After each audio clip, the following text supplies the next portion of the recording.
Happy Monday and welcome to yet another exciting episode of Smell the Coffee with Diana Master and Aina Riza Cuello.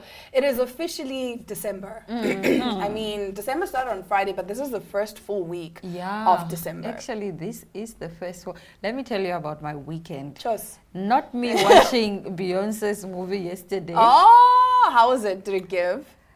No. Oh.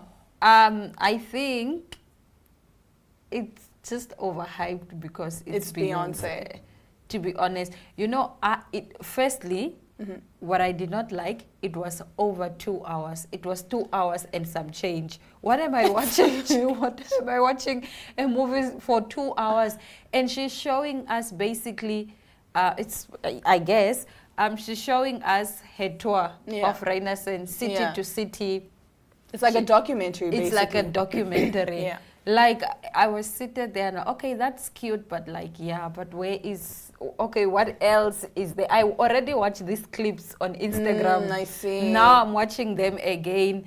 I thought it was maybe going to offer more BTS, like more behind the scenes. That's what I also thought. But it was just the shows. It was just the shows and some parts. She put in Blue Ivy. Apparently, Blue Ivy's friend sent her a negative comment about that she saw online, and that now was what really inspired Blue to go out there and work harder. So she showed Blue at rehearsals, and then she went to Houston, where she's from. She showed us the private school she went to.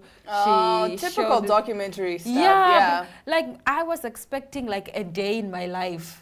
Like, I see. Like a vlog vibe. Okay, today we woke up. We are basically here, like what she did with the Coachella documentary. Because with the Coachella documentary, like, she was showing us rehearsals, costume fittings, all of that. Yes, she did have like maybe 3 seconds of costume fittings. But it was mostly focused on the shows. It was mostly on stage stuff. Oh, geez. It was mostly on stage. Okay, but that was yesterday. On Saturday, we had a very eventful day.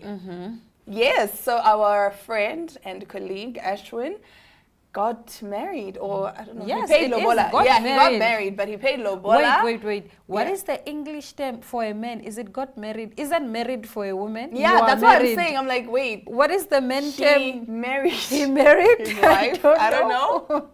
He paid the bride price, okay? That's all you need to know. So we were there as the in-laws, and we were representing. We gave. We were ululating. You need to get my number so you can watch my stay. We gave. We represented. We didn't even give. We gove everything that we needed to go. It was beautiful. It was a wholesome experience. It definitely was. Yeah. And just seeing the bride cry, like, she was so emotional. I was like, oh, girl, I feel you. Like, it was just beautiful. I think love is beautiful. And you know, when I posted, Ash's speech on my status, like all the promises he was making, and then one of my aunties was like, you need to archive that. You need to send it to him. He must know that these are the promises that he made in front of you witnesses. Exactly. Every 3 months you send a friendly reminder. Every 3 months, a friendly reminder. But I'm sure he remembers these words. I don't need to send him this content. It's not like those vows for better or for worse until death do us part. I feel like when vows are said from the heart. Yes. It's not the one that you are reciting. Yes. Yes. I think if you write your own vows, then the one that people recite, it sounds a little bit fake. Like, it's fake, but also why are we predicting all these bad things in sickness and in health? Okay, for better or worse. For rich or poor. Wait. I think it's just the reality. People are just trying to be realistic. Until death do us part. You are going to be broke and possibly rich at some time. You are going to be for richer and richest. Okay. In health and healthiest. Okay. Nevertheless, we will be bringing you our top stories right after this break, so stay tuned.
Starting off our top stories today, 70-year-old Ugandan woman gives birth to twins.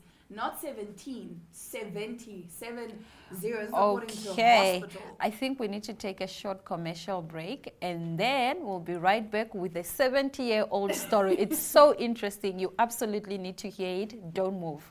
Welcome to What's Cooking, where culinary passion meets expert insights. Somebody must really want to cook and want to cook good food. Immerse yourself in the bustling world of professional kitchens as top chefs create mouthwatering dishes. Join us for in-depth interviews as our host explores the experiences and expertise of our guest chefs. Don't miss out. Tune in to What's Cooking on NTV every Friday at 2100 hours and let the culinary adventure begin.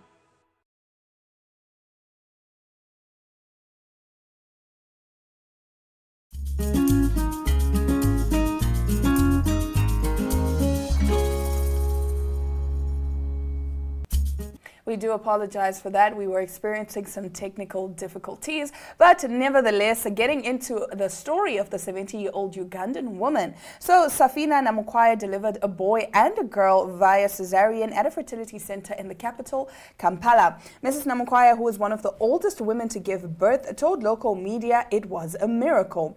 The hospital congratulated her, saying it is more than a medical success. It's about the strength and resilience of the human spirit. Dr. Edward Tamale Sali, a fertility specialist at the Women's Hospital International and Fertility Center, told BBC the mother used a donor egg and her partner's sperm for the in vitro fertilization procedure. The babies were born prematurely at 31 weeks and placed in incubators. Dr. Sali says they are currently stable. We've achieved the extraordinary delivering twins, excuse me, to Africa's oldest mother, age 70. The WHINFC posted on its Facebook page. Ms. Namukwaya told Uganda's Daily Monitor newspaper that her pregnancy had been difficult as her partner abandoned her when he realized she was going to have twins. Men don't like to be told that you're carrying more than one child. Ever since I was admitted here, my man has never showed up, she said. This is Ms. Namukwaya's second delivery in 3 years. She gave birth to a baby girl in 2020. She said she wanted to have children after she was mocked for being childless. I looked after people's children and saw them grow up and leave me alone. I wanted who would take care of me when I grow old, she's quoted as saying. Typically, women go through menopause between the ages of 45 and 55. Fertility drops around this time, but advances in medicine have made it possible for them to give birth. Firstly, wow, shame on these men for not showing up. Secondly, I think my heart goes out, my heart really goes out to her because she has had her first child in 2020. In 2020, when she was 67. After she was told she would be childless. So this is really like a success for her. And she wondered who would take care of her when she got older. And at least now she has people. But you know, people online are giving her a lot of grief because they're saying it's selfish that she would have kids at this old age, because again, life expectancy is like what, 68, I guess. I don't know what the life expectancy is. I speak in in Uganda. In Uganda, I definitely don't know. It's different from region, country to country, and because I know some countries their life expectancy is there by the 90s, but still, like, she wants someone to take care of her when she's old, but now she's old now. Exactly. I mean, congratulations to her, but twins already, when you are young and whatever and you have the energy, it's so draining. I would know because I took care of my cousin's twins from like pregnancy basically. And we would literally take turns in the middle of the night. Like we'd take shifts to say, okay, Aina, you're on the 12 to 3 a.m. shift. Diana is on the 3 to 6 a.m. That's how hectic it was. For other people, it's a smooth sailing journey. But I'm just saying, generally, twins are more demanding than singletons. So, man. I mean, congratulations to you, Mama. Like, you need like a village now. But she looks good for 70, though. She doesn't look too old. She's definitely not too old. But oh well, it's a miracle. It is a miracle. Like, I mean, advances in medicine really make everything that Would you want easier. to have a child at 70? No. What is your cutoff age? Like, you know what? Hereafter, I'm done. I think probably 35. Because, first of all, snapping back is gonna be hard. Yeah. Like, once you're there by the 40s, snapping back is gonna be difficult. When I had my first, I just got snatched. Yeah. I know that pregnancy did the things. I got snatched, I got skinny. I was like, okay, big purr. Okay. But then now when you're in your 40s and you're about to hit menopause, Yeah. your body doesn't work the way it used to before. And even things like not tearing or just having a smooth labor, it's extremely difficult. And they Yeah. also say the older you are, the more chances you have of giving birth to kids with birth defects. So like maybe Down syndrome and all of these birth defects. Yeah. So that's why they don't necessarily recommend older women to have children. Yeah.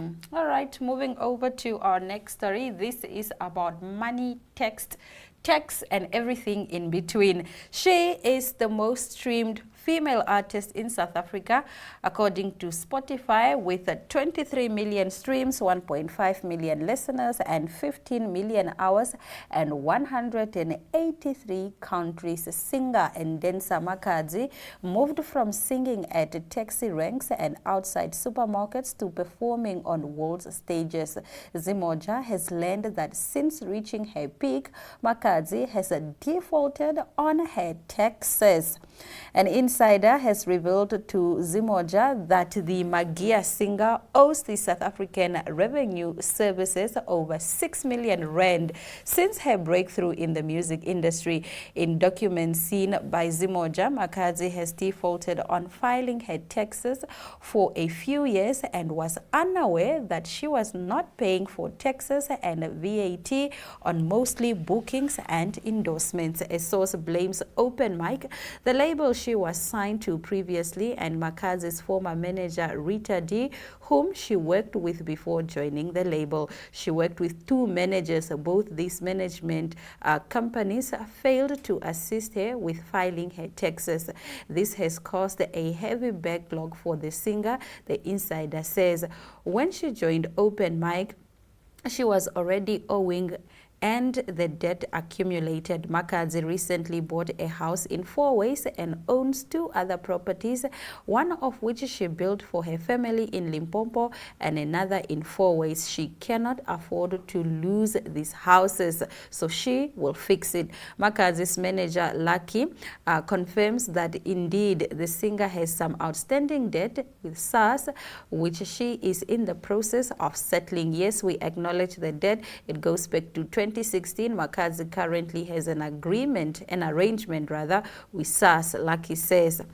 As an independent artist and singer who owns her own label, Makadzi Entertainment started operating last year. With that, we want to make sure that we do the things according to the books. We went out and got new accountants to deal directly with the issues, the same way we got a legal team to take care of all the paperwork and legalities. Makadzi is learning. We can put the blame on her when she doesn't give a great performance on stage, but we can't blame her for accounting issues and tax matters, Lucky said. Yup. Yeah. I don't No, have but big- this last part, can we really not blame her for her own accounting and tax matters? We have to blame her because at the end of the day, it is your responsibility to check and make sure that everything that you do is above par. As It's a above grown board. adult, you know, when Yes. you work, you have to pay tax. Exactly. That's why even big celebrities that have accountants and what are they called? Financial advisors. They always, like, after every month, they're like, okay, can I get a rundown of my finances? Like, where's the money going, whatever. Remember when Rihanna had that song, Better Have My Money? It was based off of her accountant who stole her money and whatever, right? Because as celebrities, I understand, yes, not everyone is good with numbers and not everyone is good at filing tax returns and all of that. That's why they hire these people, Yeah. so they avoid things like this. But then the problem is sometimes your accountants are stealing your money or whatever. But at least have these people like come back to you and say, okay, listen, we've filed your tax returns or whatever. But Don't it's just sit also back. your own responsibility to make sure your taxes are paid. That's why I'm saying that even if the accountants come, like they don't come to you for like a whole year. And you're just like, oh, well, whatever. And you never bother to check like what's going on, what's happening. Nah, guys. I think this is just something that a lot of celebrities do. A lot of celebrities always have tax issues, which then makes the rest of us think that these people are deliberately avoiding to pay their taxes. It's celebrities, it's millionaires and billionaires. They don't The richer you are, they don't want to pay. They don't want to pay. I guess also because the richer you are, the more tax you're supposed to pay. Yeah. So they're like, oops, I didn't know. What? I didn't pay taxes? Oh my gosh. Fam. But anyway, moving over to, I don't know. This story is odd. Okay. Okay, so a couple desperate for baby, turns out they were having sex the wrong way for 4 years, Okay. and the wife is still a virgin. Oh no. A married couple desperate for a baby have been told they've been having sex the wrong way for 4 years, which is why they failed to conceive. The pair, who have not been named but are aged 26 and 24, sought out professional advice after having no joy getting pregnant despite having intercourse regularly. But alarm bells rang when medics discovered the wife was still a virgin. She then admitted sex was usually painful for her every time. It was then that Dr. Liu decided to inspect the woman's anus. It was then that the medic is said to have learned the couple had been mistakenly having anal sex for 4 years, resulting in failure to conceive. Dr. Liu reportedly handed the couple from Bijie City in China's southwestern Guizhou province each a sex education handbook. She also gave them guidelines before they were sent home. The advice appeared to work as news of the wife's pregnancy arrived just a few months later. They reportedly informed the now retired doctor they were finally expecting by sending 100 eggs and a live hen as gifts to her former hospital. Liu said 4 years of marriage and neither the husband nor the wife knew how to get pregnant. Couples so lacking in general knowledge are very rare. She added, but it is not uncommon for people to lack or have misconceptions regarding sexual knowledge. Wow. Okay.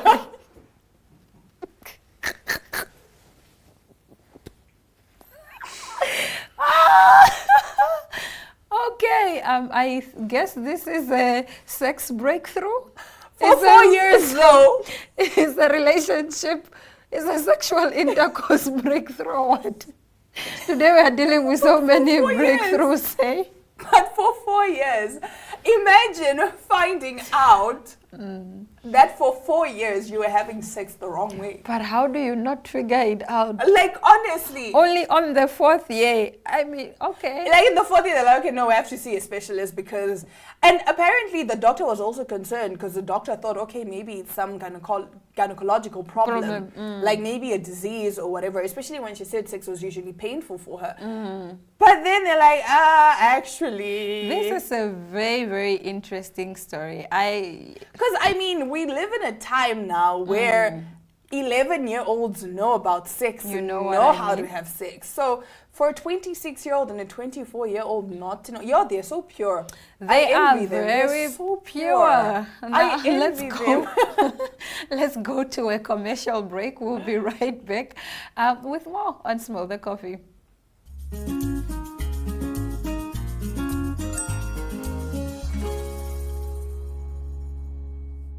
Now in this segment of We Chat, we will be having a sit down with Ray Louder, or rather we are, and he'll be telling us all about how he got into fashion and also modeling, because that is actually the capacity in which I met you, right? Exactly. So tell me, your brand Ethnos, how did it come to life? What is the meaning behind it? What do you hope to achieve through this fashion brand?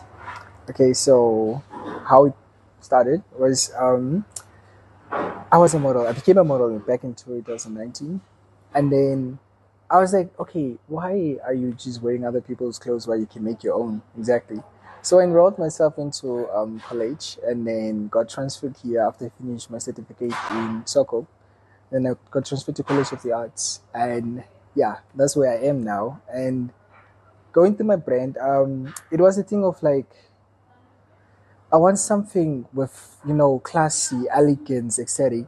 So I wanted to bring life to, I wanted to bring the fashion that has been dying out. I wanted to bring back something with a touch of patchwork, basically, because patchwork is my thing, as you can see.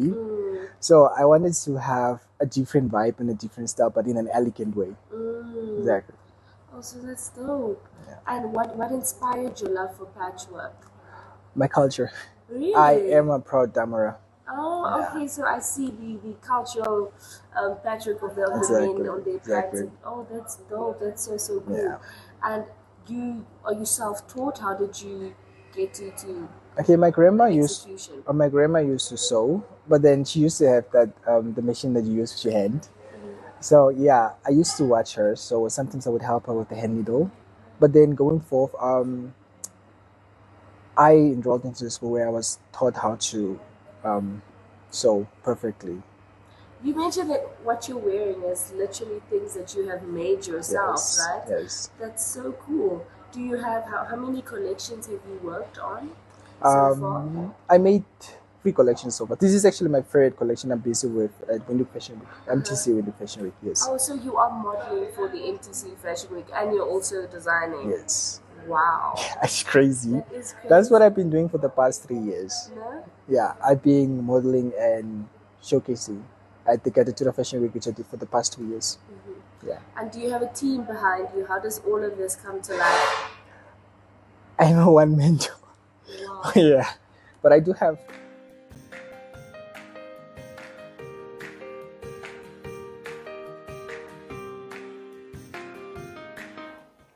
Ladies and gentlemen, we are in the second week of our 4-week Give Hope campaign, and this week our focus will be vulnerable children, including orphans in the country. According to an analysis of young people in Namibia that was done during the previous census, a total of 134,000 children had lost either one or both of their parents. This is equivalent to 14.8% of all children in the country. The highest numbers of orphans were in Ohangwena with 4,200, Omusati and Kavangu East and West. In these regions, as well as Zambezi, Oshona and Oshikoto, more than 15% of all children were orphans. The percentage of orphans at schools stood at 80.3%, while 4.8% of orphans have never attended school. Higher proportions of orphans have left school at 12%, compared to non-orphans at 7.9%. Child laborers describe children aged 8 to 11 years who were reported to work for at least 1 hour per week for pay, profit or family gain and who were not in full-time education. Child laborers did not attend school and had either never been to school, 58%, or had left school at 41.2%. These child laborers made up 2.6% of all children of those ages in the country, and so about 1 in every 38 Namibian children in this age group was therefore defined as a child laborer. The great majority of child labor was in rural areas where there were 4,400 children working. They made up 86% of all child laborers and the remaining 14% being in urban areas. 55% of these child laborers were boys and 45 girls. Of all the laborers aged 8 to 11, 33% were 8 years old, 21% were 9, 24 were 10 and 31 were 11 years old. According to the Children's World National Report of Namibia in 2019, 36% of the population are between the ages of 0 and 14, which is about 873,000. Of those, 14.1% don't have access to electricity, 31% don't have running water, and 22.1% of children also don't have a toilet that flushes.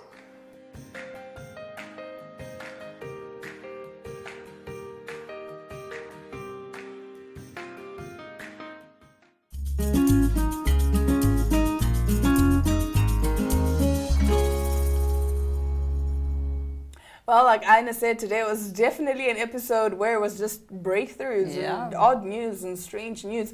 Nevertheless, all's well that ends well. Everyone was happy in our stories. It ended on a happy note. And so we will now be saying our goodbyes, but do not worry. We will be back again tomorrow, same time, same place. Until then, it's all our love, all our light, and adios.